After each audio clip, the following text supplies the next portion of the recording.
So welcome back to Third Age Reforged and to another battle replay, and this one wasn't actually sent to me, but I did notice it in the RP section of the Discord, and I have liked doing the RP battles because they of course have unified factions on both sides, which means there's a little bit less that you can do to sort of cover for your faction's weaknesses if everyone is playing as the same faction. You really do need to work together to your faction's strengths. Now admittedly, one of these two factions that's going to be in this RP battle today is going to be Khazad-dûm, and on 0.96 Khazad-dûm are very strong, but we'll see how this goes. I mean, they are outnumbered, I believe, by one army. It is a 3 versus 4, and Khazad-dûm are going to be on the defence, and Dayne are going to be the attackers.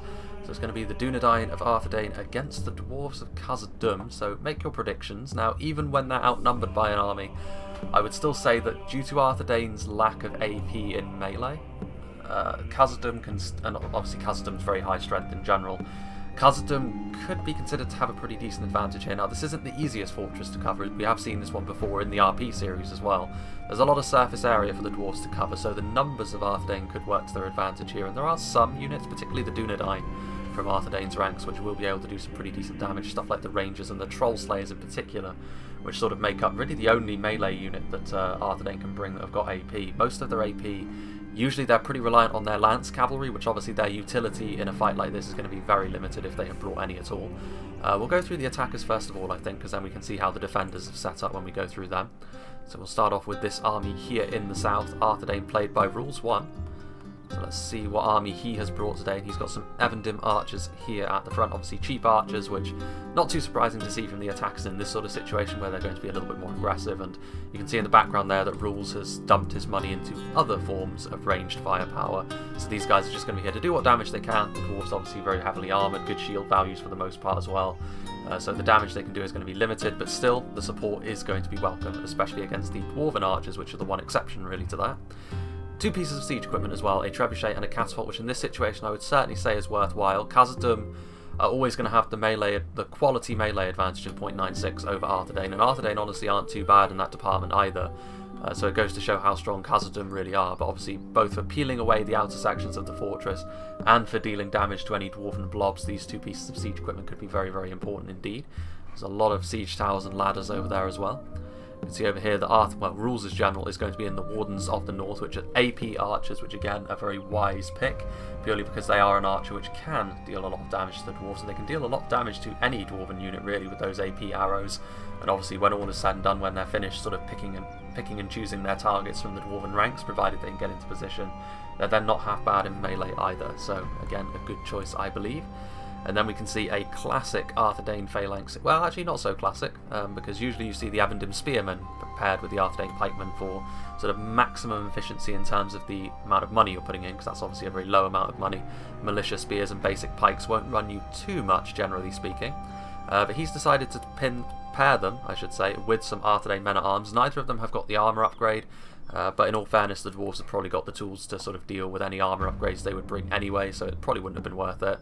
And obviously, again, in terms of quality, these sorts of Dayne units won't give the dwarves too much trouble, but the pikes can keep them pinned down for a long period of time. The men-at-arms can obviously prevent the dwarves from being able to push through them quite so easily.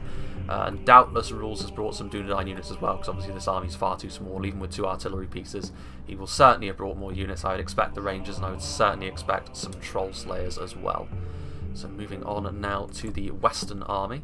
We can see Master Blaster playing as Dayne once again. We can see 2 units of men-at-arms here at the front, a much denser formation. He has also brought a trebuchet, which again, artillery is going to be one of Dayne's friends here. If they can open up a lot of holes in the walls, if they can start bombarding the dwarven defensive positions, they should do fairly well for themselves. As soon as it turns into a really grindy choke point fight and it comes down to pure melee strength, that's what the dwarves are really going to want. We've got 3 units, I believe, of the Evendim Spearmen, so again, very cheap. Not likely to do an awful lot of damage to the vast majority of the Khazad-dûm roster, but they do offer you a lot of numbers, and that is going to be one of Dayne's strengths in this fight. Just back here we can see a couple of units of DUNEDAIN Troll Slayers, who are not actually hidden, because I believe they are pushing up the siege towers.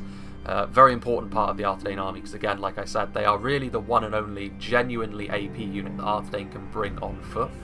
And obviously that comes down to them in melee with their axes and at range with their javelins, so we'll see if they're able to sort of launch their payloads and then use those axes in melee where they are intended to be used. Evendim Spearmen, obviously again Wardens of the North, so again another AP option, but generally speaking you're only ever going to see 1 per army of these guys. and some Arthedain men-at-arms pushing the ram. And actually we've got some Numenor Gate Guards over here, so a pike unit of higher quality than the standard Arthedain pikes. They're very good, but they won't be able to match the First Legion if Khazad-dûm have brought them, so definitely need to be on the lookout there, but still a quality pike unit, and I would imagine there are probably some rangers around here as well. Arthedain do have a fair few units that can hide after all. The northernmost army is going to be played by Creed. He's got a catapult at the front, so again more artillery. A lot of cover for his infantry units behind, a couple of units of Arthedain pikemen without the upgrades again. And then we can see a combination of Evendim spearmen and Arthedain men-at-arms. These guys do have the armour upgrades, which while it won't make a huge difference, especially where AP dwarves are concerned, it will still help a little bit. So if you have a little bit of money left over, you may as well slap those upgrades on. And then over here a couple more units of Evendim archers and another unit of Wardens of the North, so a lot of AP archers on all sides here from Arthedain, which again, definitely one of the advantages they can bring to bear against the dwarves. We'll see if their infantry is up to the task of holding though. What have we got here? We've got some hidden units. So I would assume there are some rangers hidden amongst the grass. And then finally the easternmost army we have Froggy, again Arthedain of course, some civilians pushing up the ram, and then he has got a couple of companies of Arthedain men-at-arms backing them up. The first appearance actually of the Dunedain Peacekeepers, this looks to be the most unique of the 4 attacking armies. Obviously the Peacekeepers pretty skillful spears, can be sort of compared to some of the Elven spears perhaps. But obviously the Spear Malice is still in effect, and ultimately their killing power against the dwarves is questionable, but their skill will at least allow them to stay alive a little bit longer in melee. Some Arthedain men-at-arms pushing a ladder. Now this is an interesting unit to bring, the dismounted Fornost Arraign Knights, or Arraign Knights, I'm never really sure how to pronounce that, but Swordmasters. Now Swordmasters of course have got pretty high skill. They should be able to do decently against a lot of the more standard Khazad-dûm units, but as soon as it starts getting up into the more elite, their armour won't save them from stuff like Mithril Guard, of course, and even stuff like Hammers of Gundabad are going to be able to deal a lot of damage to Fornost Arraign Knights. But even so, their skills should help sort of stabilise the melee fighting, especially where the Arthedain men-at-arms are concerned. And over here, I think, not the general, but we do have a unit of dismounted Knights of Innuminus. Obviously, again, this is a unit which can go toe-to-toe with sort of more standard elite dwarven infantry units, as you would expect from these guys. Obviously they've been fantastic ever since vanilla, very very strong unit indeed. But even so, the Mithril Guard would still be better than them, and obviously the Guards of Khazad-dûm have got an extra hit point. But even so, certainly a very quality unit here from Arthedain. Another piece of siege equipment as well, the catapult, and then finally back here the 4th general to be in the Wardens of the North, so more AP archers, so converging on all sides here. Let's have a look at what the defenders are bringing. We have Peak, I believe Dreezy is here as well on the defence, indeed he is, and Engsfitz I believe is the player who the replay is from the perspective of. So all of their armies are of course mixed all together, so we'll just go through them all together. We've got some Warriors of Khazad-dûm with the armour upgrade, pretty solid choice against Arthedain because it's going to be very difficult for them to punch through that armour efficiently, and in terms of quality the Warriors of Khazad-dûm will be able to defeat Arthedain men-at-arms, so as a line infantry force they are very very solid. Speaking of which, we have some 4th Legion Shield Guard. Again, the armour upgrades, very, very wise here of the Khazad-dûm players to invest in their armour upgrades because it's the area where Arthedain are going to struggle the most.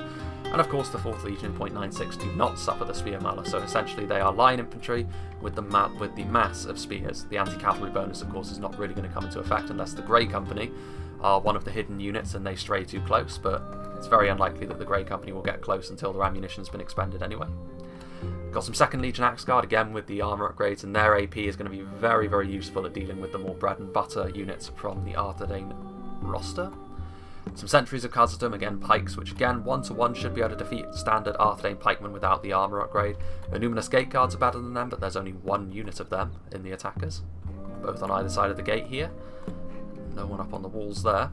4th Legion Shield Guard, again all of these with the armour upgrade. 4th Legion and 2nd Legion, a good mix of solid holding units and then damage dealers. Again, we can see some 3rd Legion once again with the armour upgrade, and again they are the higher quality line infantry unit that Khazad-dûm can bring, and again Khazad-dûm are going to have to, well, they're going to certainly be the higher quality force in melee here, as they are pretty much universally in .96. Then we've got some Orc Hunts, of course. Now, pretty much the one part of the Khazad-dûm army which will be slightly more vulnerable to the basic archers that Arthedain have brought.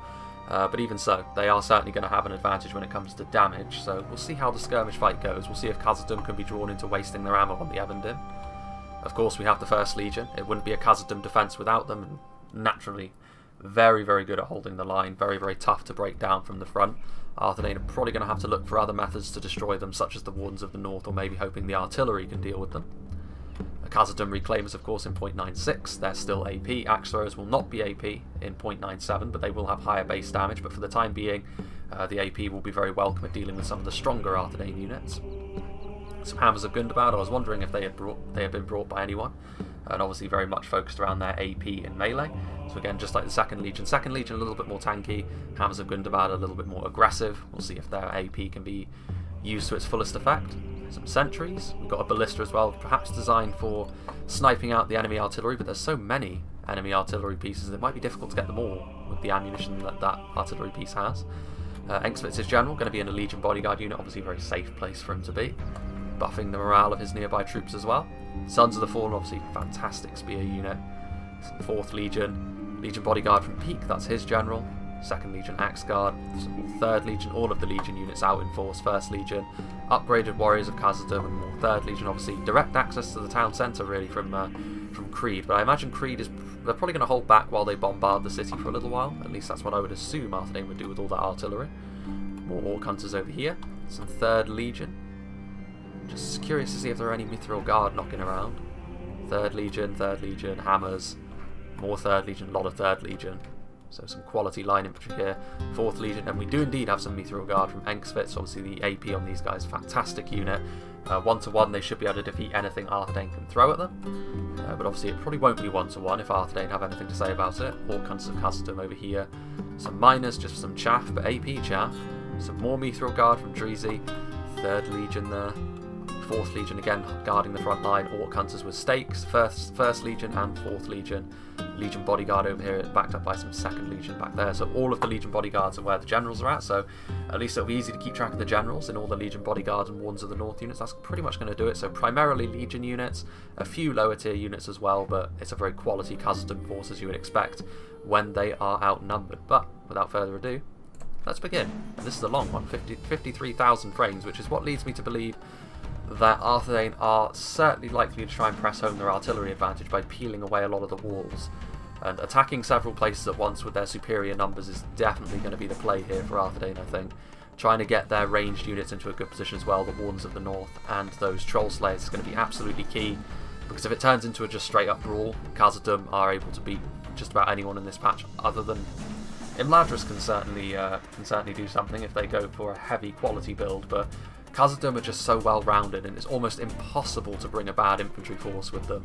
They're so strong. Obviously the 4th Legion, a big part of that with their lack of a spear malice, and all of the upsides to being spears as well. A lot of mass here in the dwarven ranks, and the armour, of course, going to be very, very useful at repelling Arthedain. That is their primary weakness after all, Arthedain. Meanwhile, yeah, we can see that already the bombardment is beginning, and actually Froggy is going to be moving some forces forward. He should probably wait though. Certainly all of the attacking armies need to attack all at once. If they start filtering in units from sort of random directions one by one, it is not going to go well for them. You can see the arrow towers already beginning their assault. Fire arrows as well at that. It's the sort of thing which can actually destroy the ram. We shall see. Frame rate obviously will be in a little bit of trouble as the various structures all around the battlefield are brought down, and you can see here that the towers being targeted by the various Arthedain artillery pieces, which the towers can be very, very deadly in a siege battle like this. Anyone who's played Medieval 2 knows how damaging the towers can be. So peeling them away from the defence is certainly going to be an important thing, because they certainly don't want to be giving Khazad-dûm any support in melee if they can help it. And obviously the towers will be dealing that damage over time, and the Arthedain infantry can scarcely afford to be taking even more damage than they will already be taking against the Khazad-dûm infantry. You can see actually over here that the Arthedain men-at-arms are pulling back, leaving their ladders where they were. The civilians are still coming forward and they will knock down the gate, but civilians are pretty much the epitome of disposable units among the kingdoms of men. It's as close as you get to an orc fodder unit for the human kingdoms. And they'll be able to knock down the gate, and if they can escape with their lives and without routing, that'll just be a little bit of a bonus for Froggy. Not much of an investment tied up in them after all, and just making sure that the gate is already open is not the worst idea. Wall already taking damage. So again, just sort of trying to keep track of all of the areas that the attackers are probing here. You can see there the catapult Again, Dayne doing the right thing here. Peeling away the towers is the right move here. They certainly can't afford for these towers to be raining hell down on them when they're locked in melee with Khazad-dûm, because they're already going to struggle enough there. Opening up as many gaps in the walls as possible as well. This tower taking some hits. Trebuchet getting a nice hit there. A lot of damage from the Trebuchet. 75% damage, and Rules also knocking down a section of wall with his catapult. All of these players have played a lot of games before as well, so there's no new players here. So the attackers certainly can't really rely on the defenders to make too many huge mistakes, and the opposite is also true, I would imagine. We'll be seeing a lot of that little cutscene as time goes on, as the walls slowly but surely are peeled away. Again, this isn't the easiest settlement to defend, as I've said before. It's a lot of surface area for the defenders to try and manage. And even the interior of the settlement is quite open. But to be fair, I don't think really either side has invested too much in their long-range skirmishes. I mean, Dayne have got their 4 Wardens of the North, but the Wardens of the North are not the sort of thing that you can put on the front line and expect them to escape unscathed, so they're probably going to be used a little bit more conservatively, I would imagine. They're not going to be put into too much peril. Oh, I missed these guys. Guards of Khazad-dûm from Engsfits. 3 hit point heavy infantry. As far as survivability goes, they are at the top of the tree as far as regular units are concerned. Obviously specialty units like Nazgul are a little bit different. Obviously the towers, a forlorn sight as this settlement is now looking a little bit more battered and bruised, with plenty of the towers already dismantled. But of course from a Khazad-dûm perspective, it's not too bad either to see the attackers using so much of their ammunition sort of peeling away the outer defences before any sort of lives have been lost. Because it means obviously that they're going to have less ammunition in the late game, although if any army is going to still have artillery, it will be Rules, because obviously he's probably still going to have the Trebuchet at least, or the catapult depending on which he's using. I say before any lives have been lost, it looks as though a stray shot did kill a couple of the banner carriers. The Trebuchet hauling its rocks over the walls. What have we here? Heaven Archers just shuffling their way forward, getting ready perhaps to try and shoot through the gap. And why not? The First Legion are behind there. They do have a slight shield value, but it's not huge. The armour will still help them greatly as well. The amount of damage Heaven Archers can honestly do to a unit like this is fairly limited. What have we here? Orkhans of Khazad-dûm are shooting at the catapult from Rules. Roaming a little bit too close perhaps. And there goes the wall. Fight on. They must get no further. The Orkhans of Khazad-dûm having to shoot over the wall for the most part, so the actual accuracy they're getting here is not likely to be too impressive. Trebuchet starting to get some hits as well, so it does look as though both Master Blaster and Rules are going to focus their attention through opening up several choke points in close proximity over here. See here a bit of reorganisation going on from the dwarves. The Orc Hunters trying to shoot. They don't really have the best of shots into the catapult, and the catapult crew can of course just dismount and run away and remount their catapult a little bit later on. And the Abadim Archers are going to be shooting over the walls, presumably going for the Orc Hunters. Rules' Trebuchet is also going for them, but the likelihood of a hit there is fairly limited. Threading the needle with a Trebuchet, which is known for its inaccuracy, probably not going to work. There's Mithril Guard in the gap there. Although again, the amount of damage that Heaven Archers can do to a multiple HP, heavily armoured and shielded unit is going to be limited indeed. But every little helps, and I don't think the attackers really expected their Heaven Archers to be sort of the primary damage dealers of their army anyway. The question remains whether they have the ability to do enough damage to actually win this fight. Fight on. They must get no further. Certainly the town itself is taking a bit of a beating. What have we got over here? Froggy is... The ram has been destroyed, unfortunately, and the reinforced gates absolutely fine. Of course, this comes down to, I think, the towers. There's still a couple of towers left alive over here. So unfortunate that civilians are still alive, so there's always that. And Froggy does have his own artillery, so it's not the end of the world. Another wall falls. Steel and valiant hearts must be our fortress now. Remember, fear is worse than fighting. The damage section of wall finally finished off. Oh, hello. Creed sort of shooting over the wall, hitting that tower. Again, this settlement does have this little bit of elevation that the defenders can use to their advantage, but obviously the downside to this side of the settlement in general is the fact that the attackers can sort of get up onto the walls and be like right on top of the town centre right from the off, as opposed to stuff like citadel defences. Hello. Dwarven miners exiting the settlement, although they're going into a firing squad of hobbit slingers and Evendim archers, and they're going to be kited here. They're going for the trebuchet, but they're not going to be able to kill off the trebuchet crew, I wouldn't have thought. Hobbit slingers throwing their rocks. An homage to the first movie, of course.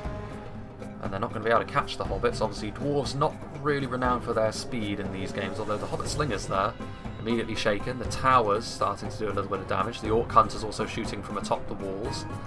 But again, for rules, the hobbit slingers are very cheap, so you know the amount of importance they actually have to his army relatively limited. They've already managed to get a couple of kills there on a minor unit. Low-level skirmishes happening thus far. Even so, even in this early stage of the game, the precedent for the battle is set, and the attackers need to be careful here. Usually, I would always give the advantage to the attackers when they have an army over the defenders. But in this situation, considering Dayne's weakness, and considering the overall strength of Khazad-dûm, I would say that isn't the case this time. I would say Khazad-dûm, particularly with the quality they've got on display, should be considered the favourites for this battle.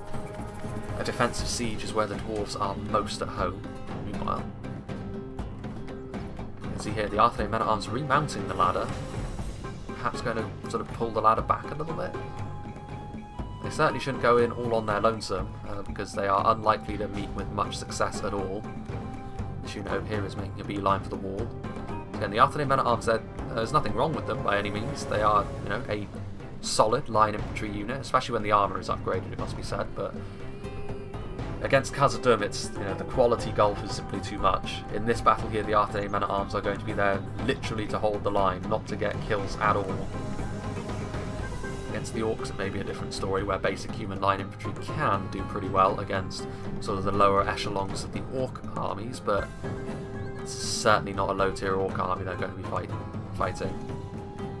It's the bold move by Froggy. Our enemy's ladders have reached our walls. It is time for butcher's work. Dwarven miners once again charging out of the settlement. The hobbit slingers getting a point-blank shot, and the Evendim archers shooting them from the sides. So they're slowly but surely whittling down this one unit of lower tier dwarven infantry. But Khazad-dûm have to respond to this sort of thing, because hobbit slingers, they have a very low base damage. I think it's only a base damage of 2, but they are technically javelins, so that 2 damage is AP. And they're so cheap that it's really hard to be not cost effective with them, especially in a siege situation like this, where they can't simply be charged by cavalry and destroyed before they do anything. The dwarven miners trying to charge them. They are shock infantry after all, but you can see here the rocks flying in once again. More damage being taken. Here the Evendim spearmen engaging them in melee. Dwarven miners going for the trebuchet, but immediately introduced to the Evendim spears. And the dwarven miners, I can't imagine their morale is going to hold up here, to be honest with you. I mean, they're trying to charge through. Still going for the trebuchet, but there's no chance that they're going to kill the trebuchet crew off here. And you need to kill off like the entire crew to make this sort of thing worth it, and yeah, this is going to be the end of them. They're already wavering, taking a lot of damage. They will of course go back to the town centre, unless they're just completely eliminated here, which is actually a real possibility at this point. They're completely surrounded and cut off. The Evendim archers being committed to melee. The Dayne men-at-arms in here as well. It's a fairly big blob, which the dwarves I think are trying to take advantage of with their orc hunters. But the Dayne artillery, which was the real prize, is going to be able to escape. The dwarven miners lasted longer in melee than I thought they were going to, because that was a hopeless situation for the lowest tier Khazad-dûm unit, but you know, the overall outcome was rather predictable. The hobbit slingers very close to the wall, trying to do as much damage as they can with their rocks. Brave hobbits. What have we here? The ladders are in place, and speaking of which, we have some more hobbit slingers from Froggy getting up on the walls. And Khazad-dûm are having to retreating in the face of hobbit slingers. The mighty Khazad-dûm. But it might be that they're just sort of trying to consolidate their strength, which is fine. I wonder if actually you can go through here. That would be interesting.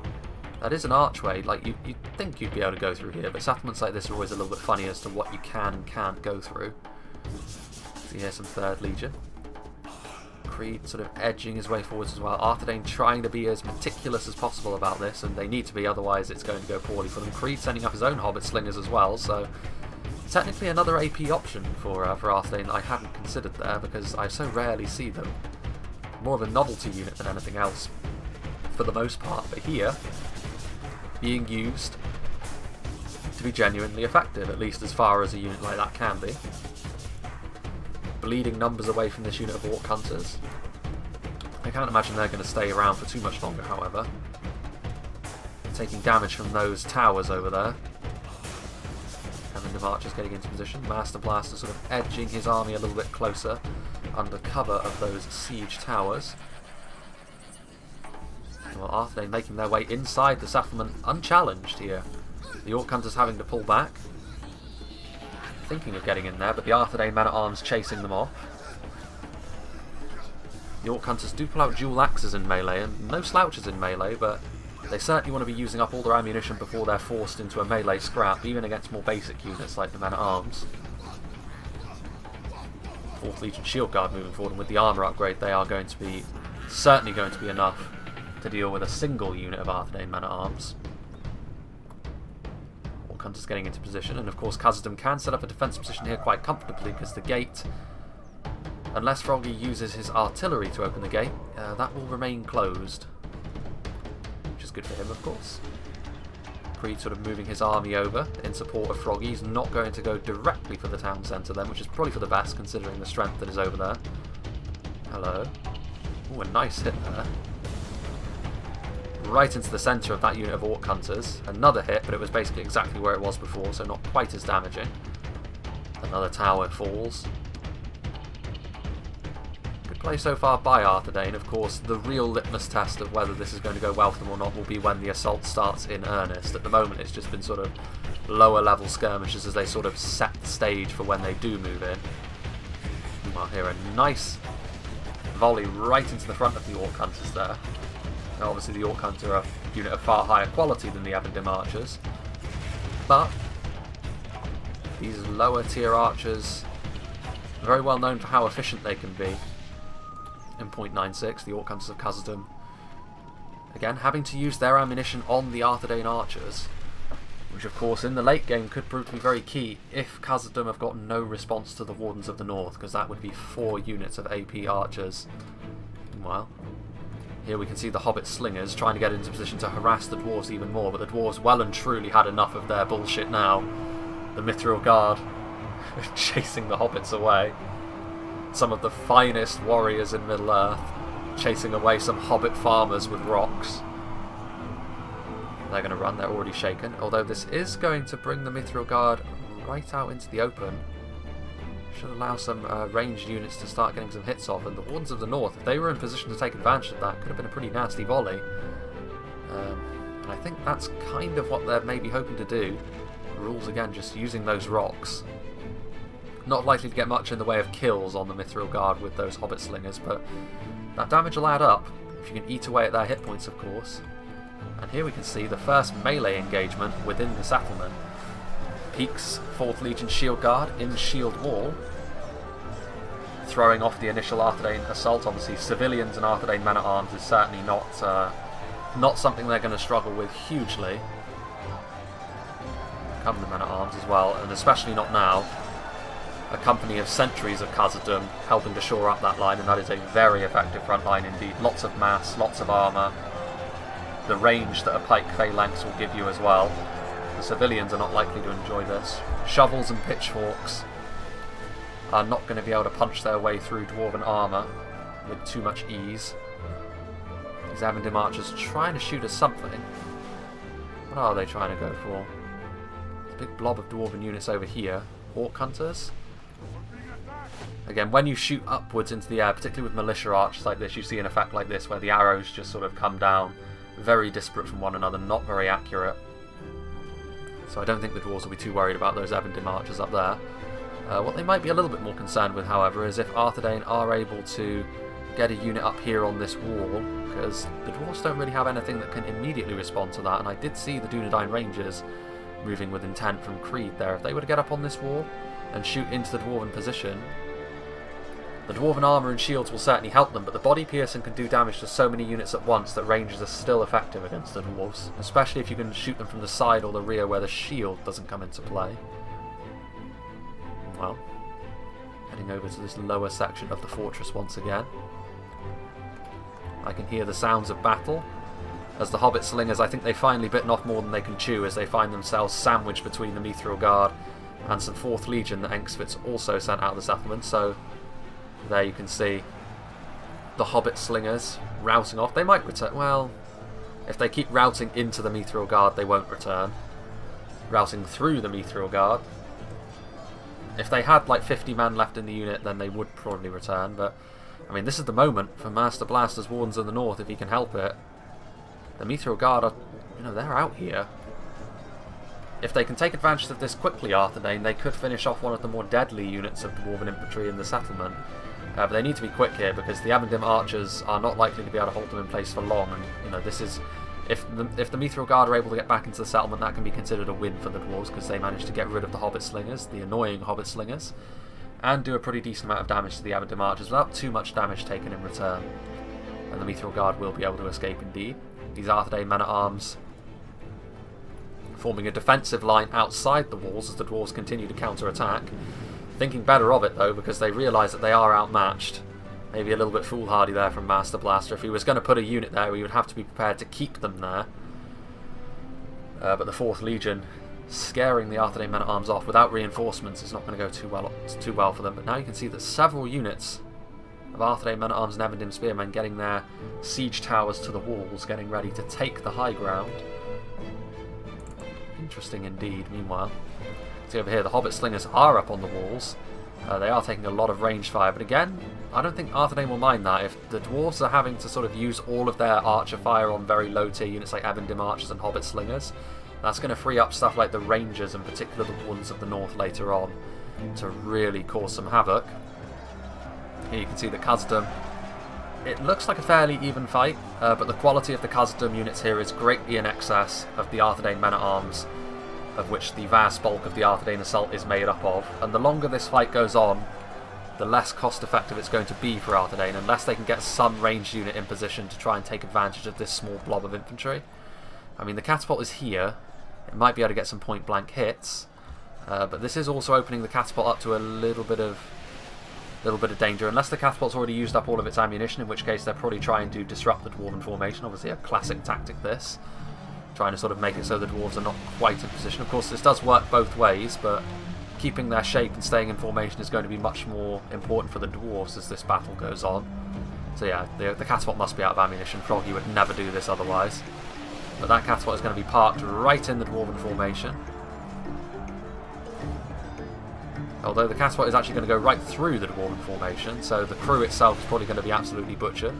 The Orc Hunts have actually stood up very well in a ranged fight to the Avendim archers. Obviously Avendim archers are low damage. Orc Hunts of course quite skillful at range as well. Hobbit Slingers just pulling back for the time being. Winded but eager. And I can't help but feel as though maybe a few more entry points into the settlement would probably be called for. I mean, Creed still has all of his siege towers of course. A burning blaze near the town centre. Master Blaster is using his siege towers to sort of force some more entry points, and Khazad-dûm are not contesting the walls, which, at least not for the time being, they might be doing so now with some 3rd Legion. But that would puzzle me a little bit actually, because if Khazad-dûm were to contest the walls, they would be able to sort of slaughter the Arthur Dayne infantry as they jumped off the siege tower. We've seen that happen so many times before. But this time it feels as though they're content maybe to let Arthur Dayne have the walls, not too concerned with what they bring to bear. I mean, Master Blaster's got his own Hobbit Slingers, so Hobbit Slingers all around. They have proven to be little more than an annoyance so far, but an annoyance is what they are intended to be after all. While these Orc Hunters shooting at the main line of Rules as they move forward. And there you can see the bulk of Rules' army. More Hobbit Slingers, 2 more units of Hobbit Slingers, in fact 2 units of Hobbitry at arms, but really what I'm talking about, the Troll Slayers and the Rangers. Potentially very, very lethal units indeed. hobbitry and arms as well. Which, are they AP? They may very well be AP. All of these hobbits with their AP adding to the Arthedain line, but again, it's not AP of exactly the highest quality. Oh, hello. That wall taking a lot of damage there very, very quickly. And Dreezy needs to get his Orc Hunts out of there, otherwise he's going to lose maybe even more than half the unit, because a lot of them are clustered on where the wall is going to crumble. The saving grace, of course, is that the Trebuchet is very slow firing, but I don't think Dreezy has actually noticed yet. This will probably be the end of them. And there they go. Good chunk of that unit gone. They're going to open up another gap, so I was wondering when they were going to open up more ways into the settlement, and now that is what the attackers are doing. Right over here, this fight's still continuing, and the sheer weight of numbers is slowly but surely wearing this Khazad-dûm defence down. Evan March is being committed to the front just for more meat for the grinder, but I can't imagine that Khazad-dûm are going to let them through that easily. They've got reinforcements after all, sentries and 2nd Legion, and they've got more units over here, but they will have to deal with another gap in their fortress. Going to be attacking from multiple fronts, which again, as I said at the top of the battle, is really going to be Arthedain's best hope. We must repel the invaders. Arthedain pikemen waiting in the wings, men at arms as well. Creed still has some of his army at the back, again trying to sort of ration out what they're sending forward. Dismounted Knights of Innuminos, that is a big committal at this point in the battle from Froggy. Steel and valiant hearts must be our fortress now. Remember, fear is worse than fighting. This is going to force a response from the Dwarves, because the Knights of Innuminos will give Arthedain a pretty hefty advantage in this fight now, especially with Dunedain Peacekeepers ready to reinforce when necessary. The Hobbit Slingers also in position to add their damage. But Khazad-dûm may be in a little bit of wondering a little bit what to do, because they are now going to have to consider that this gap is open as well. There's no Arthedain forces ready to take advantage of this gap just yet, but if they overcommit to this one choke point, Arthedain is simply going to be able to slip some units around the side, and that's where the superior numbers will come into play. Khazad-dûm really do need to try and keep it to sort of choke point grindy fights if they can, because as far as sheer muscle goes in melee, the advantage is very clearly theirs. Second unit of Rules' Hobbit Slingers coming forward. That all just damaged. And actually over here you can see that Rules sending some Ebendim archers, only 18 of them. But they have managed to carry some ladders to the walls, which gives Arthedain another way up. Those towers still firing. Many of the towers were dealt with, but not all, so Khazad-dûm still have some of their fortifications, giving them a little boost. Rules with his hobbits. Master Blaster with his hobbits. Trying to get into position to, once again, do yet more damage to the Mithril Guard.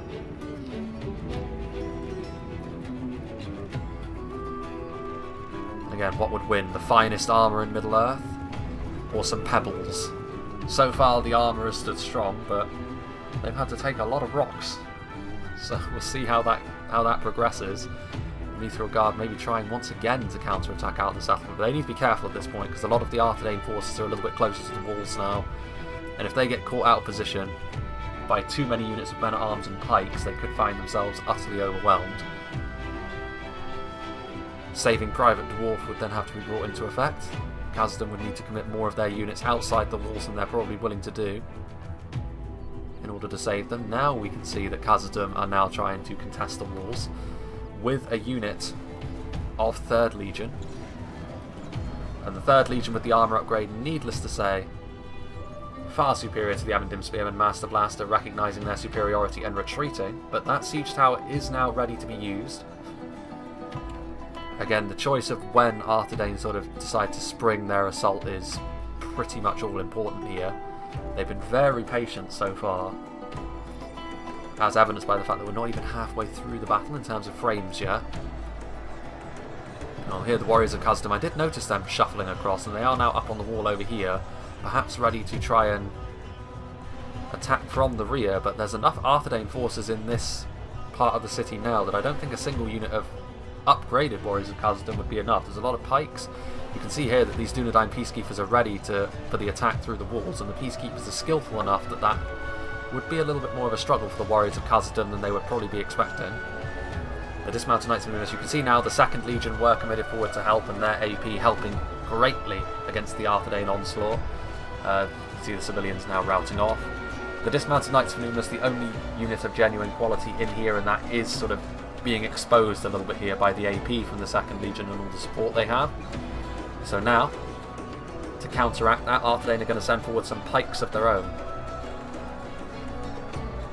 So far, I don't think really any team has really had a sort of genuine win over in this section of the battlefield yet. Khazad-dûm want a fight like this, but they do need to be careful that they don't overcommit or undercommit. It's a fine balancing act you have to play as the defenders. Pikes sort of leaving this area. Perhaps getting ready. It looks as though these Evendim Spears and that unit of pikes getting ready to march over to this gap over here. If for nothing else than to sort of unsettle the dwarves. They've still got enough forces over here, 4th Legion and sentries, to answer any attack that comes. There's a lot of Evendim Spears though, and backed up by pikes. Again, Arthedain's Phalanx is well documented. What have we over here? The dwarves still sort of just waiting for Master Blaster to make his move, but the problem Master Blaster has is that so much of his infantry is just so basic that getting up on the walls with Evendim Spearmen is all well and good, but they're just going to be butchered as soon as they get up there by the quality of the dwarves. Arthedain still need to stretch the dwarves out a little bit more before a genuine advantage can be had to taking the walls.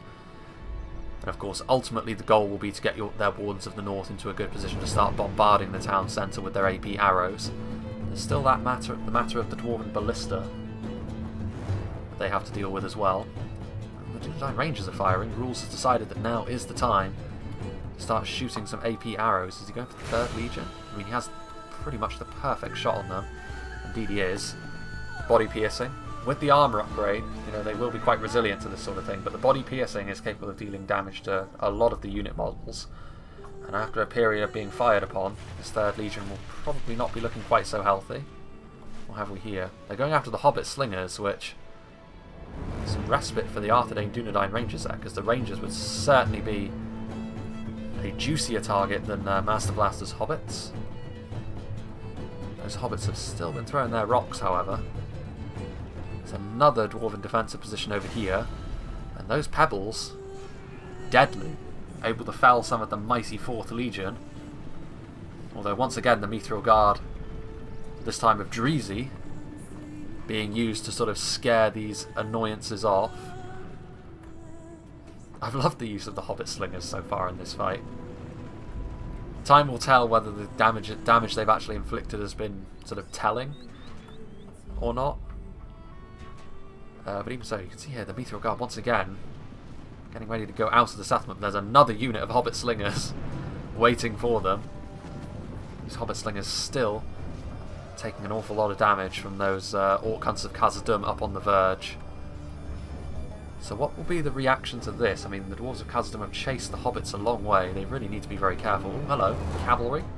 And it is the Grey Company. The Grey Company, of course, can hide as cavalry units. Mounted Rangers, so more body piercing. More of a range threat as well. It's not very often that you see, as I was saying, it's not very often that you see the attackers the ones wanting to make it more of a ranged fight. Usually the defenders are the ones that want to sort of do all their damage at range, but in this situation Arthedain are certainly the ones that can sort of call upon a pretty distinct ranged advantage, whereas Khazad-dûm, all they want is a big messy brawl in melee, which Arthedain thus far have been very reluctant to give them, and you can certainly see why. You can see here that the warriors of Khazad-dûm did come down. More out of necessity than anything, because the Arthedain men-at-arms were getting ready to engage them on the walls, but as soon as they came down they had the life squeezed out of them by all of the Arthedain infantry down here, the Dunedain Peacekeepers. Of course, when you're backed into a corner like this, it's never going to be that good of an engagement for you. And the Hobbit Slingers have been doing their part once again. The Dismounted Knights of Numinous victory seems certain once again, so the addition of the pikes has helped out greatly. The dwarves having to send over more reinforcements to try and hold this line. So even over here, if it came down to just a straight choke point fight, the dwarves probably would have been able to win that with consistent reinforcements. But Arthedain, even in narrow quarters like this, able to manoeuvre correctly and used some range pressure to sort of equalise the fight, as well as the committal of one of their strongest units. the dismounted Knights of Numinous, although they are now petering out, so more is going to be needed. More Arthedain men-at-arms are being sent in. Of course, this does work both ways. Arthedain are going to need to keep up this assault, otherwise it will all have been for nothing, ultimately. You can see the 2nd Legion waiting menacingly. Several siege towers getting in position, ready to push. Well, over here, down in the southwest corner, still the Hobbit Slingers being utilised as best they are able. Reloading, trying to get as many kills as they can, and these kills add up. They haven't really killed any of the Mithril Guard, but they've managed to kill off some of the 1st Legion. At least I assume this was the Hobbit Slingers. I haven't seen anything else shoot them. I can't imagine Evan Archers would be all that effective against them anyway. But killing off some 1st and 4th Legion from a unit so cheap, definitely worthwhile. I'm not sure what the Mithril Guard are doing here. They could find themselves isolated if they're not careful. They are up there on a position of the wall where I can't really imagine Arthedain are going to be too concerned with taking that. Doesn't really gain them anything, other than maybe some elevation to shoot along that defence there, but they've probably got bigger fish to fry. Hello. The Ballistae being used. They see an opportunity to try and shoot the Trebuchet. The Trebuchet, is it going to get some hits? It does hit the Mithril Guard. It does get another hit on the Mithril Guard. Killing off a good chunk of that unit there, but it is also putting itself right in the view of the Dwarven Ballista. That is almost certainly what the Ballista is going after, although having a look at the angle, that's probably not too favourable. And yeah, I was about to say, the Trebuchet would probably be better off going for the bigger blobs. The Mithril Guard are strong, but trying to cut down the Dwarven manpower would probably be the way to go. Really hammer home your numbers advantage, getting a grazing hit there on a unit of 3rd Legion. Still these towers firing. I'd be interested to see how many kills they've racked up. You can see over here, all of the bodies just sort of lying around on the floor. Not all of them, of course, were caused by the arrow tower. There was that sally out from the miners, but tower damage adds up over a period of time.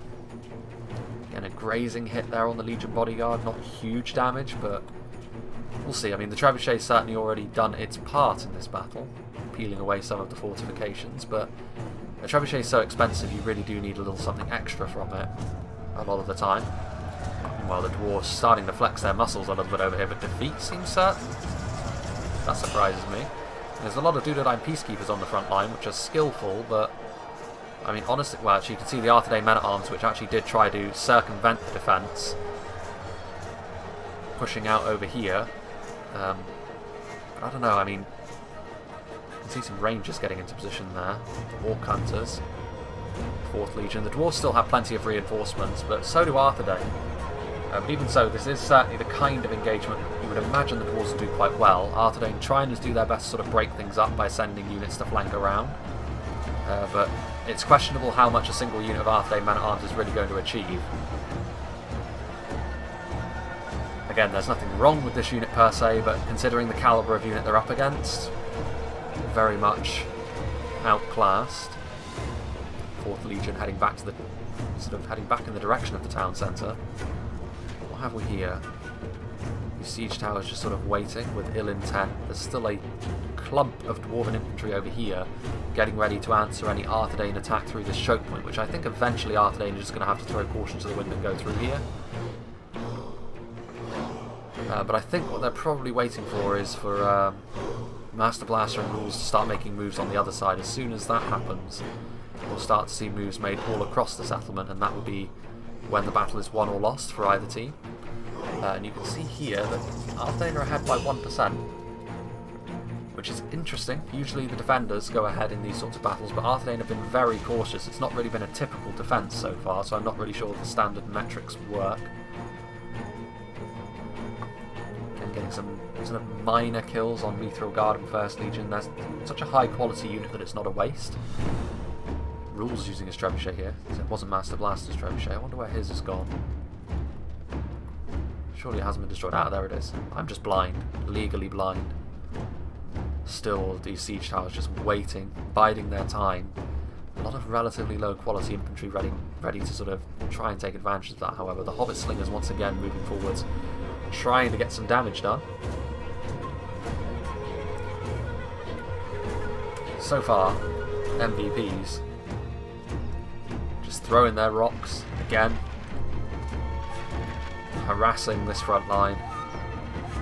And again, you can see how much damage that the 4th Legion have taken.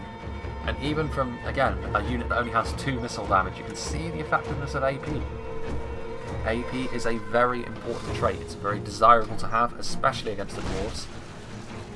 And you know, certainly considering Arthur Dayne's general deficiencies of AP when cavalry isn't involved, very creative use of a unit which is, you know, not a joke unit, but certainly a gimmicky unit. Not the sort of thing you would expect to see sort of in a sort of competitive 1v1 on an open field, but in a siege they've certainly proven their worth here. Still just sort of trying to wear down these resilient dwarves. Still this trebuchet going in there, trying to do some damage. You can see now the dwarves actually counter-attacking out the gate. Some 4th Legion coming forward. They see an opportunity to quickly deal with some hobbitry and arms, and of course they will be able to. Hobbitry and arms, another very cheap unit. 4th Legion had praise lavished upon them in 0.96. So much so that they will be having their Spear Malice reinstalled for 0.97 for good reason. Certainly I feel as though one of the reasons why Khazad-dûm is so well rounded is this is a unit you really cannot go wrong with. You can see here they are going to slowly but surely poke and prod their way through these hobbits, and there's nothing really in reinforcement range, so those hobbits are going to be some free kills for Khazad-dûm by the looks of things. Meanwhile, still a very touchy-feely engagement over here between the 2 Arthur Dayne armies of Creed and Froggy and the defenders. Still, this fight is really a very savage fight in this one choke point, where every other engagement has been sort of very touch and go. This one over here there's really been no messing around. You can see now that the dwarves, eager to see this attack fall apart, Engsvitz has committed some guards of Khazad-dûm, which Arthur Dayne are going to need something a bit more serious to take them on with. I think really nothing short of the Troll Slayers shooting their ammunition into them is going to be enough. This is where the guards of Khazad-dûm are most at home. In a grindy choke point fight, 3 hit points to absorb a lot of damage over a long period of time. And of course, thoroughly outclassing a lot of these units over here. Meanwhile, Dreezy counter-attacking out of the gate here, the 3rd Legion. The Evendim Spearmen going to halt their advance, but they're going to need some support as well. As far as militia units go, I think the Evendim Spearmen are pretty good, but again, quality deficiencies here, and you can see that Khazad-dûm are actually using the siege tower to counter-attack down as well.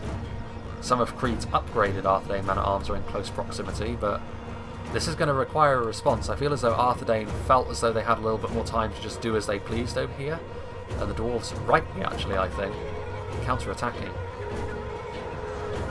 Getting some damage done, and unless there is a response here, these Evendim Spearmen are going to fall apart under the weight of this Dwarven assault. There's 2nd Legion here as well. And with their beefy attack values, that's going to be a real problem. Now, this could work both ways, because the backstop for the dwarves has now been lost a little bit. They have this 1 unit of 3rd Legion sort of blocking the way across the walls.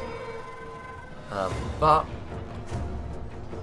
I mean, to be fair, they can probably afford to be a little bit reckless. The guards of Khazad-dûm are going to make sure that this defence is not in any danger of falling apart. DUNEDAIN Rangers pulling their swords out.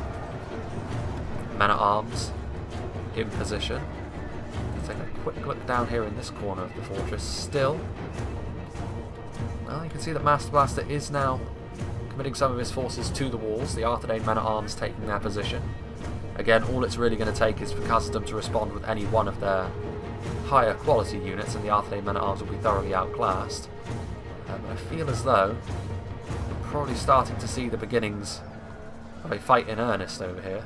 Rules 1 sending some of his Arthur Dayne men-at-arms around, but you can see now that the dwarves being very aggressive. The 3rd Legion charging out of the gates to reinforce the 4th Legion and the Meteorial Guard, so the hobbitry in arms certainly being shown no mercy. The dwarves have shown the hobbits no quarter in this one. Initially it was the miners, but ever since then the dwarves have been sending Meteorial Guard to deal with the little pests. Still slingers, men-at-arms, and again, this is where Arthedain's overall lack of infantry quality might hurt them a little bit. Khazad-dûm being aggressive like this, they need to respond to it. And the question is, will their infantry actually stand up in melee? Another one of Rules' men-at-arms units coming out over here. So aggression all over the field from Khazad-dûm, which I like to see. I like to see this bold play. And melee is where their advantage is to be had, so trying to force the issue with Arthedain here, certainly not a bad idea. Over here on this flank, this one unit of warriors of Khazad-dûm being overwhelmed a little bit by the upgraded men-at-arms. But over here, defeat. Interesting. More men-at-arms have come to reinforce over here, but in particular I feel as though the pikes are probably what's giving Arthedain's line a sense of togetherness. These upgraded Arthedain men-at-arms, of course. The warriors of Khazad-dûm are not AP, so that armour will certainly be helping them, and they're actually being attacked in the side, so potential break here. This, again, I mean, I do like this, and I do feel as though if Khazad-dûm sort of do this correctly... Oh, hello. That's DUNEDAIN Rangers firing right along the line. Nice hits. Good position there, but you can see now that the dwarves charging out with reckless abandon. I mean, at this point, this either works and wins Khazad-dûm the fight, or it doesn't, and Khazad-dûm are in a very tricky position as time goes forward. And you can see the Fornoster Rain Knights engaging the guards of Khazad-dûm as the Hobbit Slingers will inevitably get away. The other unit of Fornoster Rain Knights coming forward as well, who will probably engage the Shield Guard. As a fight, I'd actually back the Fornoster Rain Knights to win, but with the guards of Khazad-dûm in close proximity, perhaps not. A lot of the resources have actually been taken off this front line over here, to the point where actually it's a bit of a wet noodle fight. I mean, I can't imagine either faction is going to come out of this looking too pretty. But actually, Arthedain's still got a decent amount of resources committed over here. I think that's pretty much everything committed from Creed, though. Very bold moves being made all across the field over here. Will they bear fruit for the dwarves, or will the patience of Arthedain pay off? We shall see.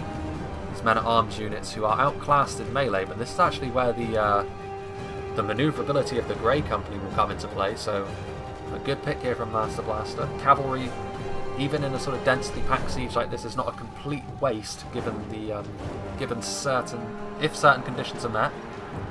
And the Grey Company here are going to be able to sort of pick their shots, and with body piercing helping them out as well. You can see how quickly they've managed to cut down this sort of already slightly damaged unit of 4th Legion Shield Guard. So this attack out here has ultimately not worked. The dwarves don't really have an awful lot to show for their attack.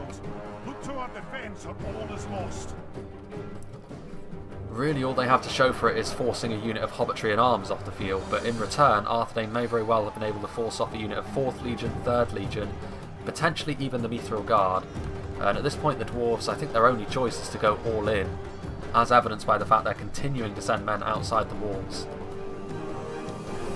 4th Legion just sort of waiting in reserve over here. This is going to be a very key engagement over here as well, because we'll see if the strength of Arthedain's infantry truly has what it takes to sort of withstand this dwarven counterattack, because they are struggling. You know, a combination of the 2nd Legion, and in particular the guards of Khazad-dûm, they're always going to be such a power play. The DUNEDAIN Rangers, you can see over here that Arthedain is sending across more and more units, so Wardens of the North waiting in reserve. The Fornoster Rain Knights doing well against these 4th Legion, but over here I actually see some dismounted Knights of Unas from Creed, which I actually missed in the army compositions. They will actually... Only half the enemy force remains. Guards of Khazad-dûm are stronger, but considering the Guards of Khazad-dûm have already been in battle, it's probably a more even fight than you would expect. And with the backup of the Fornoster Rain Knights, the numbers may give this to Arthedain. More Hobbits, just... the Hobbits proving that they are the better halfling so far. Confounding the dwarves. Orcons of Khazad-dûm in melee with the slingers. See there, Creed also has a unit of Grey Company, which is not good for the dwarves. That kind of manoeuvrability out in the open field is going to be very, very useful to help hunt down these renegade units of 2nd Legion, which, to be fair, the dwarves are starting to wrap up the line now. Huge victory won by them over here. The enemy are badly bloodied. They have lost half their men. And now they're starting to wrap up the line, which you can't imagine these Arthedain pikemen are going to remain in melee for too much longer. Sons of the Fallen have also come out of the settlement at this point as well. But the Grey Company are here. that manoeuvrability, the mounted rangers, going to be able to do a lot of damage to the 2nd Legion. The 2nd Legion don't have as big a shield value anyway, with it worn on their backs. Plenty of damage. Also, the Hobbit Slingers still able to kite the dwarves with what damage they can add to the mix as well. Some Arthurian men-at-arms who I think have returned from routing based on how battered they are. Troll Slayers moving forward. More rangers getting into position. The melee power of the dwarves is starting to tell, though. They're starting to wrap up the line on sort of both fronts. The 2nd Legion going to recharge the pikes and potentially break them. So it is a race against time, really, for both sides. Can the dwarves crush this Arthedain line from the flank quickly enough? And can the Arthedain skirmishers do the damage they need to? 2nd Legion punching through, getting to the Hobbit Slingers. Here come the Wardens of the North. They're firing at something, although they're shooting right up into the air, which is never really a good sign. You really want a linear arc of fire to do as much damage as possible. Still relatively quiet over here within the settlement, actually. The Hobbit Slingers still pestering the Dwarven defenders. But over here, the Dwarves not counter-attacking as much, except for over here. I think, as well, the Meteor Guard is still alive. Legion Bodyguard is still here, but ultimately, while this hasn't been a comprehensive Arthedain victory, certainly from a cost efficiency standpoint, they've had the better of this engagement. The Grey Company really proving their worth, really pulling their weight. I'm not sure where they went. Some Troll Slayers coming up from rules as well. If he can get into position and start pinning those Legion Bodyguard from the side, that would be very bad for the defenders. But you can see here that the Dwarven infantry is starting to run rampant. How far away the Troll Slayers were could prove to be fatal here for Arthedain. If they had Troll Slayer support, throwing those javelins into that Dwarven blob, they would have won this. But as it is, they are in trouble. Sons of the Fallen running amok. 2nd Legion Axe Guard as well, 2 units of them lending their AP to the mix. Those Grey Company are going to do a lot of damage to this Dwarven blob, but they've also taken some damage, some skirmish damage, so that must mean there are indeed some Orc Hunters up here on the walls. Because Arthedain men-at-arms are trying to sort of interrupt their firing, but it's not really working out as much as they'd hope. There's still some reserves from the dwarves over here, plentiful reserves, although the town centre has been mostly empty, so the dwarves certainly defending from the front here, which when they started to be this aggressive, they really had no choice but to sort of start committing forward an awful lot more. That there is a general of some description. Froggy's general, I believe. Which is surprising. I thought his general was in his Warden of the North unit. Apparently not. Troll Slayers, meanwhile, have been engaged in melee by a very battered and bruised unit of Axe Guard. And they are strong in melee as well, the Troll Slayers. Although if the Sons of the Fallen come a-knocking, might be a different matter, but at this point the Sons of the Fallen are so isolated, they're being attacked on all sides by Slingers, Wardens of the North, basic archers, and javelins.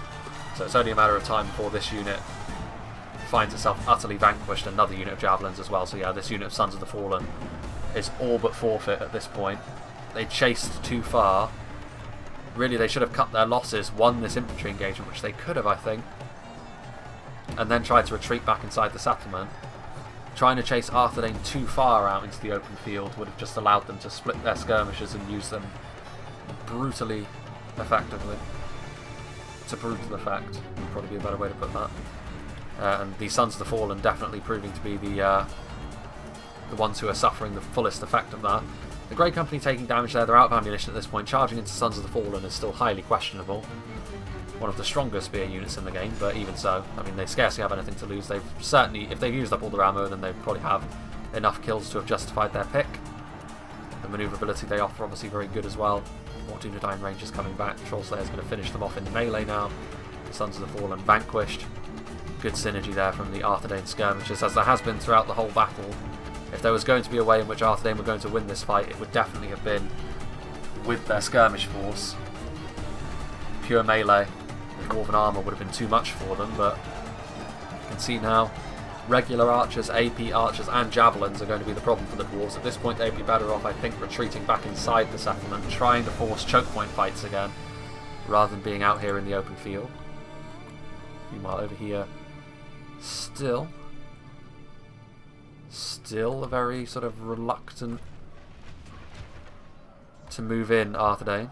You can see here actually that the Mithril Guard trying to stop the Troll Slayers, but they've already taken so many losses that the Troll Slayers are going to be sufficient to finally finish off this unit of Mithril Guard.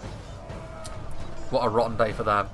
Spent most of it getting pelted by hobbits throwing rocks, having to charge out into a whole bunch of more hobbits and men-at-arms, and ultimately being finished off by a bunch of axe-wielding Dunedain.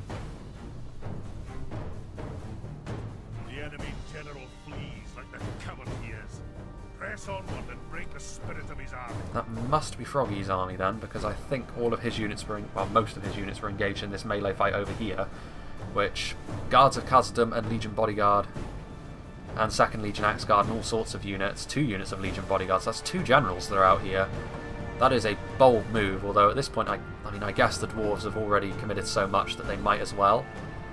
But the problem that they're going to have is that they've committed so many resources to finishing these guys off, which they may very well be able to do. You know, Arthedain's, pretty much all of Arthedain's hopes and dreams on this side of the battlefield. Hang on. Was that Creed's general? It might have been actually, because this unit of Warns of the North doesn't have a general model in it, whereas this one does, so Creed's general must be the one to have gone. Anyway, as I was saying, really all of Arthedain's hopes rest on them being able to utilise their skirmishers to full effect, but when there's so many Dwarven infantry units running around, and especially when most of your melee units are not going to stand a chance to these Dwarven infantrymen, it's going to be bad. But, I mean, the dwarves, they're going to have paid for this, paid fairly dearly. And at this point, I think this is where the attack is happening, and indeed it is. Master Blaster and Rules rushing forth, and immediately this one unit of Mithril Guard has been caught off guard by the sudden aggressive action. Ooh, that's a nasty angle for the Ballista to have, though.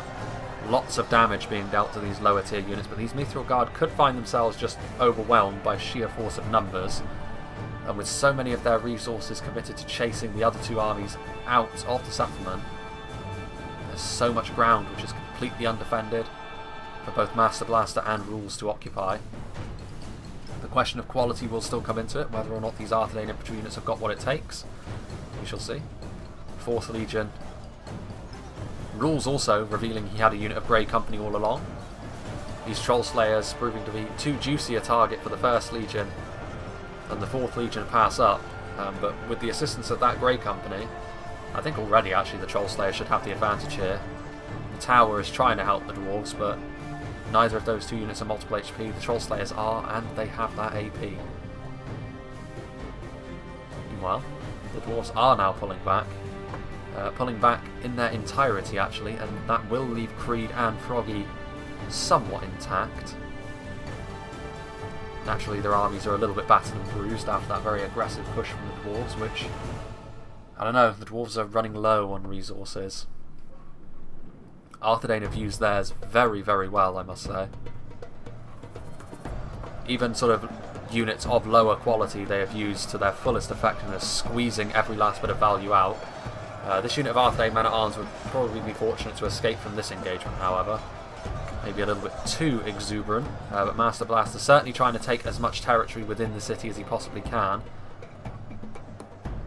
The Numinous Gate Guards also moving forward. Here we can see some Arthedain men-at-arms are going to finally clear off this one unit of Orc Hunters of Khazad-dûm, weak enough to be finished off by the men-at-arms. Let's see what's happening over here. That trebuchet, of course, is broken. With the Ballista right there, that is completely unsurprising. The Mithril Guard were overwhelmed. The assistance of the Wardens of the North pivotal. Actually, this trebuchet is still alive, although the crew is not mounting it. The Dunedain range is going to escape from the... actually, both trebuchets are still alive. How about that?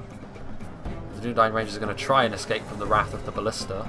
It's still finely poised. I mean, if Arthedain get too greedy with how quickly they push, the Dwarven quality will still finish them off, and I worry, particularly for this assault right through the middle of the town here. Master Blaster has sent a bunch of infantry up, but nothing is following them. So he might just be feeding kills into the dwarves here, which is exactly the sort of break they need after the rough time they've been having with their own aggressive pushes, although now you can see that Master Blaster is sending up some support. His Troll Slayers, some Slingers, the Illuminous Gate Guards in particular will be able to do a very good job of holding the line in one direction at least. You can see here that Orc Hunters again pulling back, trying to just save whatever they can. Froggy's Wardens of the North are coming forward, so what's left of Creed and Froggy's army will be able to attack and perhaps support Master Blaster if they get there in time. Here we can see that Creed's Wardens of the North are going to try and get up onto the walls. Here would be an ideal spot to start shooting at targets. Those AP arrows, of course, going to be very, very useful. This unit of Arthedain men-at-arms, unfortunately, I don't think is going to survive long enough for reinforcements. Well, no, those are Orc Hunters. Yeah, they're not going to survive long enough for reinforcements to come, and indeed they are broken and fighting to the death. So this Arthedain attack may be a little bit too overeager there from Master Blaster. These units dying essentially for nothing. Could have been a little bit more clever about how he went about doing that.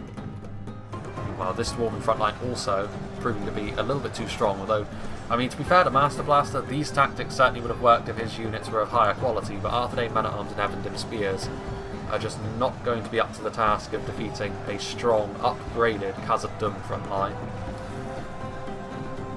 Don't have any units over here, so the siege tower's not being utilised in the end, routing Arthedain men-at-arms. Those DUNEDAIN Rangers trying to shoot at various things around the battlefield. They don't have the best angle from all the way over there. Trebuchet missing a shot. The Grey Company coming forwards. Perhaps going to try and get into a position where they can shoot. Creed, Wardens of the North, attacking those pikes from the rear. There you can see the Arthedain actually retreating. Unfortunately though, this kind of leaves Creed's Wardens of the North out in the cold a little bit, or is that Froggy's? Yeah, Froggy's, sorry. His Wardens of the North. They're going to be able to be overwhelmed. Meanwhile, Master Blaster's sort of falling back to where he has a little bit more support. Troll Slayers, pikes, more men-at-arms. The Innuminous Gate Guards in particular will be very good at holding the line. The Dwarves at this point, they do still have their Reclaimers, which will still be very useful as the fight enters its final phases. They're going to be very useful. I think, you know, the Reclaimers would certainly be the sort of thing that would be very, very good at getting rid of those Innuminous Gate Guards. They've got a lot of pikes. Rules still has a lot of pikes ready. Rules very often leaves optimal units in reserve, and in this case he certainly has enough pikes to cause Khazad-dûm some pretty serious concerns in the late game if they don't have any means to deal with them. Some 4th Legion coming forward, again the Hobbit Slingers getting into a position where they can just start peppering down the Dwarven defenders. The Catapult coming in there, a nice hit. Densely packed 4th Legion, taking a pretty decent amount of losses there. Orc Hunters firing their ammunition into the Catapult crew. Some damage there to the Catapult crew. Another nice hit on the 4th Legion. Good hits.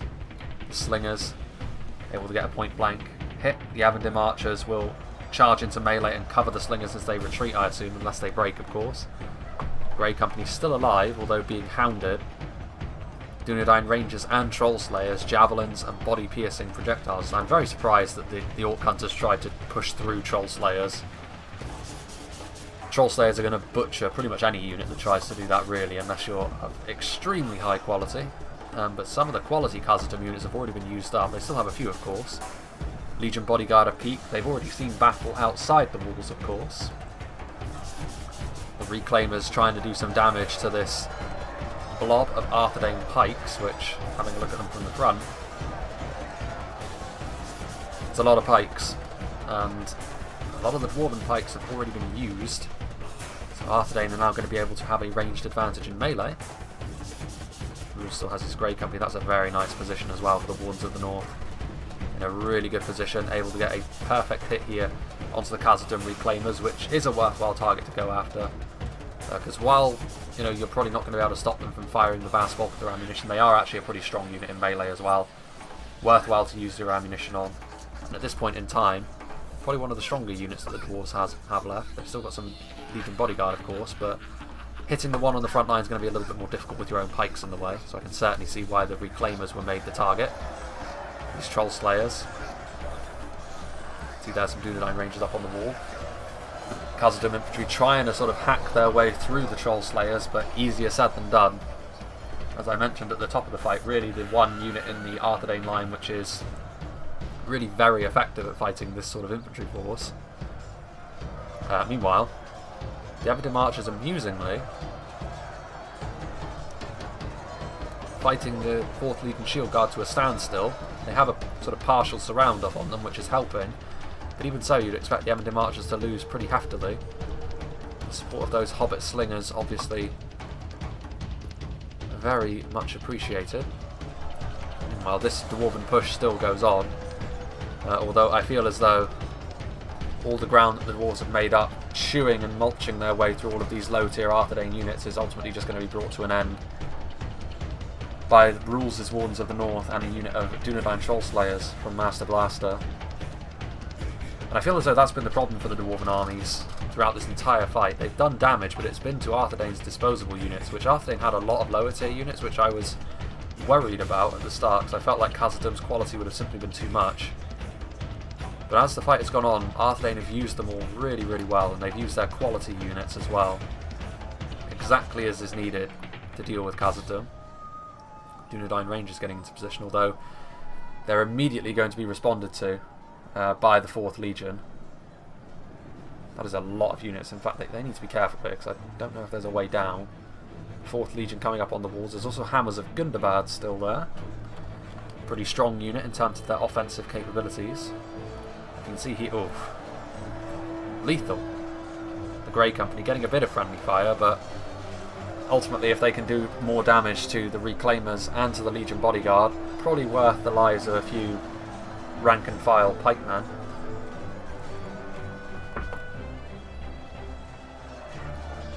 Still these Dunedain Trollslayers, they've taken a bit of damage. I mean, they were pretty heftily outnumbered.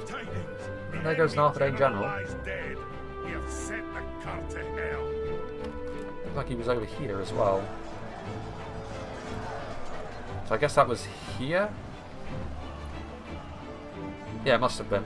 Froggy's general must have been fighting in there for quite some time. And he ultimately died. So Froggy and Creed are now without their generals, although their armies have certainly done what was asked of them thus far. And they're continuing to siphon away more of the Dwarven power as well. Trollslayer, still a few units in reserve, although this Dwarven push over here is still continuing.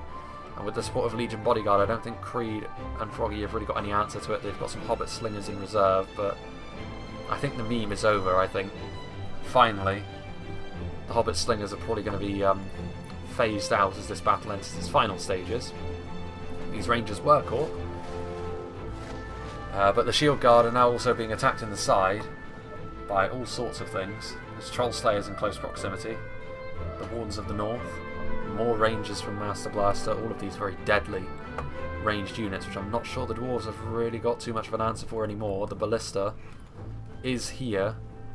It needs to shoot quickly.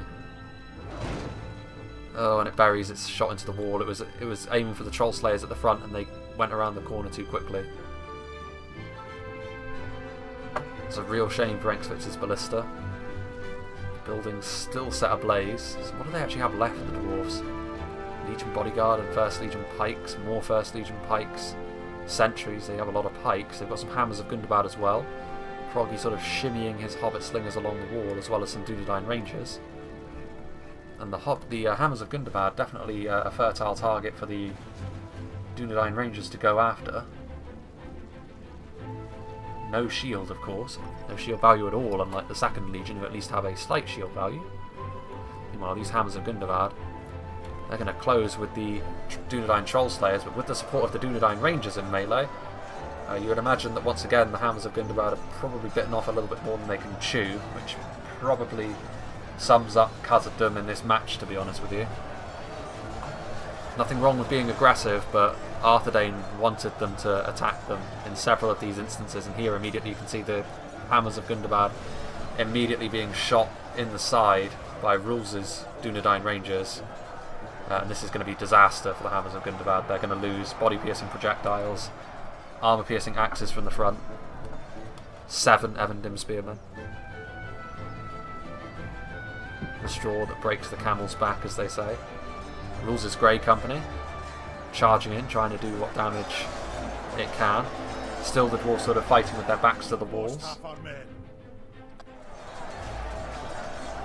And now they're just sort of in here. It's only a matter of time before they are overwhelmed and destroyed, you would imagine. Some Dunedain Troll Slayers over here. Amusingly, Looks as though the 4th Legion sort of pushed all the way around and are now attacking what is technically the rear of Froggy's assault. But ultimately they're spread too thin. These 4th Legion are just going to be overwhelmed by what forces were left over here. Just some hobbits and some men-at-arms. And over here again this unit of 4th Legion as well. It's having to go up against Dunedain Troll Slayers, which, you know, those axes, exactly what is called for in this situation. The Grey Company rides further into the settlement. Dunedain Rangers, again, the problem I think for the dwarves here at this point is they need to try and be aggressive, because I don't think they have really any range presence except the ballista. And the ballista is, with the greatest respect, not going to be able to skirmish with several units of Arthedain archers. Like they've still got their rangers, they've still got Grey Company. So I don't know if this Grey Company has ammunition, to be fair. They pulled out their blades, so I guess not. There's the ranger version of Aragorn charging into the Legion bodyguard there. There goes the general. Warns of the North shooting into that Legion bodyguard. Another general may fall here if they're not careful. At least I think this is the general. Yes, I can see Balin. All of the defending generals were in the Legion bodyguard units after all, as they try and run for the hills.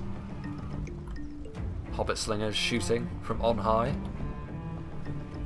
Just again proving themselves to just be super cost effective in this battle.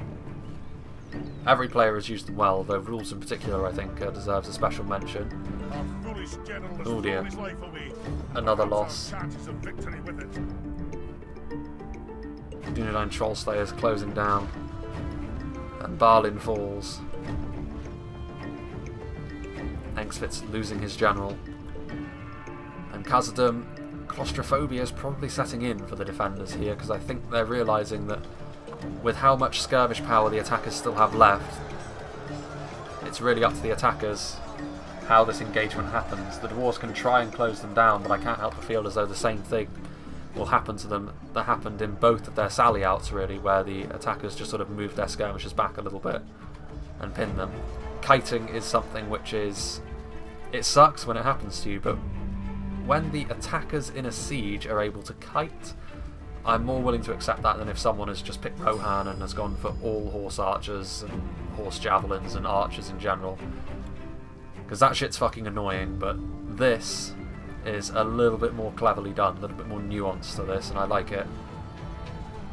Up here on the walls, meanwhile, the Hammers of Gundabad deciding they've had enough of this sort of very small unit of rangers and they're going to chase them off. As we are now entering the final stages. Hobbit Slingers moving forth. Dunedain Rangers. Just all of these Dunedain left. It's always a worry when you get into the late game against Arthedain and they've got nothing but their Dunedain left with ammunition still in reserve. Troll Slayers waiting. I mean, if it came down to just a pure line battle on one singular choke point, the dwarves might be able to pull this one out. They've got so many pikes, including the 1st Legion, and still some Legion bodyguard left alive. The Grey Company do end up routing. They shot for the stars, going for that ballista, and ultimately ended up paying for it. What's left of this Legion bodyguard unit, you would imagine, is now going to be destroyed by Master Blaster's Dunedain Troll Slayers. One of my favourite units, personally, the Dunedain Troll Slayers. Just aesthetically, functionally as well. Strong unit, very expensive, but I feel as though this is exactly the sort of fight in which they excel. It's the fight they need to excel in for Arthedain with their more limited AP, but those Hobbit Slingers. Dunedain Rangers here, shooting point blank into the oncoming sentries of Khazad-dûm. Now they pull out their blades. You can see more Troll Slayers coming in, and when these pikes are caught out of position, like so,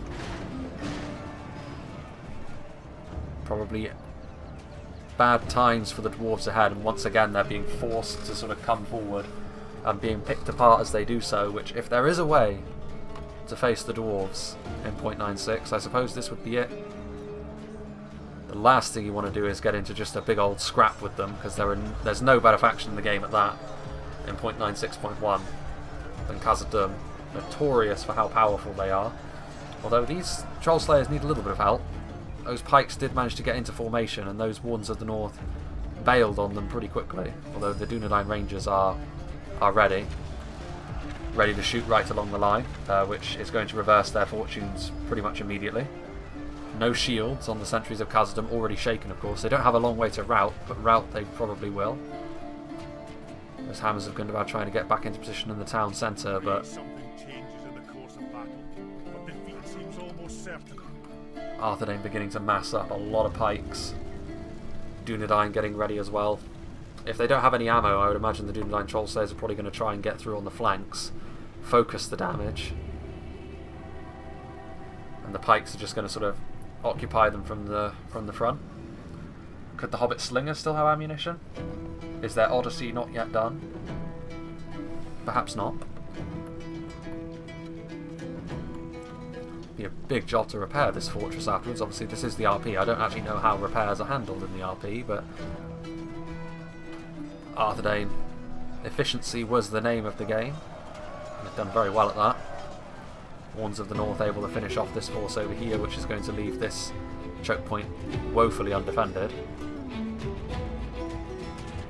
Dunedain Trollslayer is going to be chased off by these 1st Legion pikemen.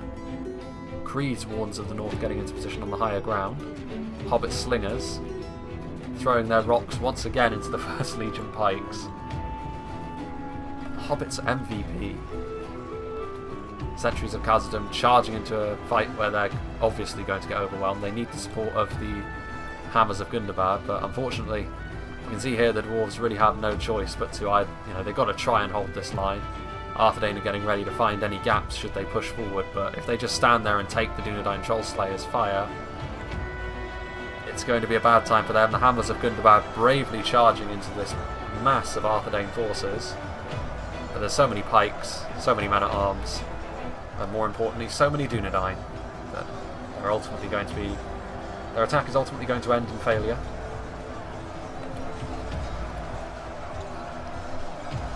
Dunedain Trollslayers once again using their AP.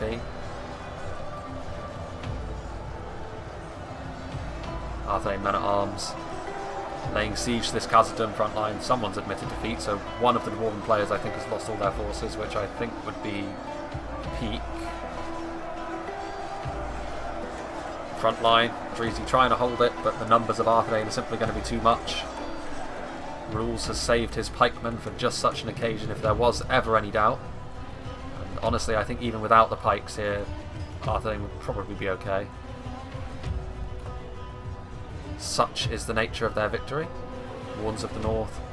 The pikes not going to be able to get into formation here, sandwiched between the Warns of the North and the Dunedain Trollslayers. AP. And there they go, routing. That was Peak actually, he admitted defeat, so I think maybe Engsfitz was the one that ultimately admitted first. Because I think all of the attackers, the attackers all still have some units left, so Dreezy is the last defender standing. But unfortunately his front line is not going to last too much longer, you would imagine. Dunedain Trollslayers. What have we got here?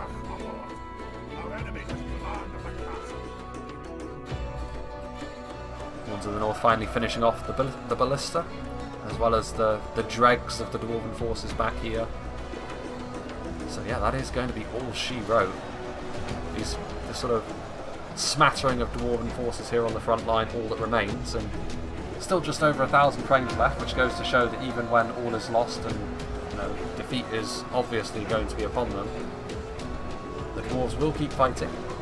They will withstand an awful lot of punishment. Here come the Warns of the North, not charging particularly quickly, but they're actually still fresh.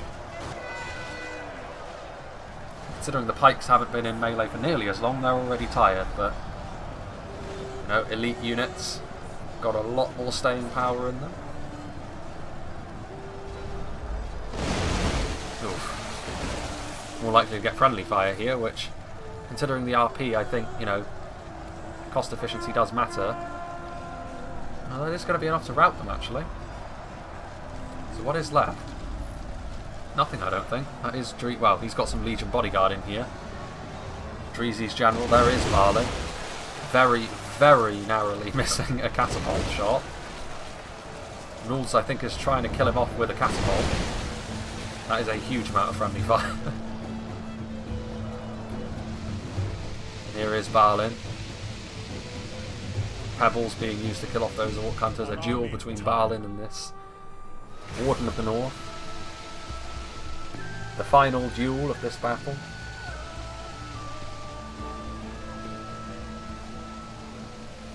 The final of 3 Balins.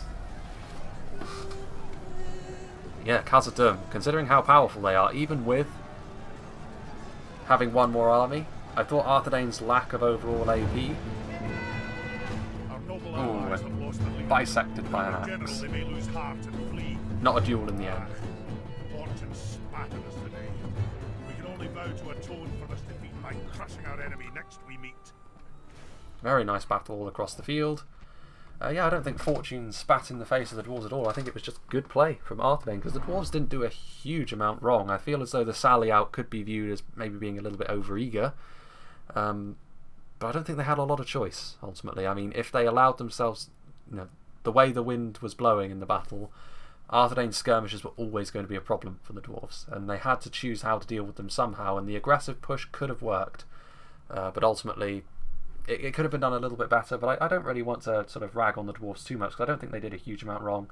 Arthedain, I feel like they used their units very efficiently, very, very well.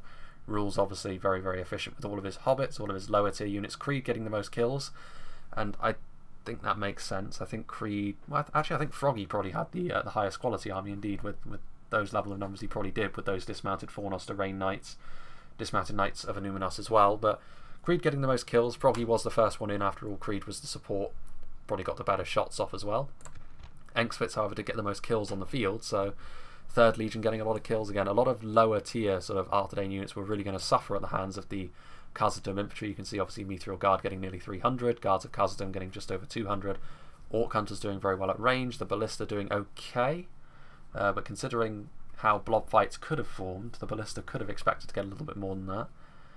But yeah, actually, you know, considering some of these other kill counts, I mean, you can't really complain too much about a kill count of 3,000, but in particular the armies of Peak and Dreezy, which were very similar, could have done with getting a lot more kills on particularly sort of like the lower tier units, but it was very difficult. Arthedain's armies were pretty much designed from the ground up to be awkward as hell to fight, and the Dwarves didn't quite have the answer for that today. So Arthedain will have gained a new territory in the RP. Very well fought, very well played by the attackers. Commiserations to the defenders. So yeah, I hope you enjoyed that, because I certainly did. Very well played. And I hope you will join me for whatever is next.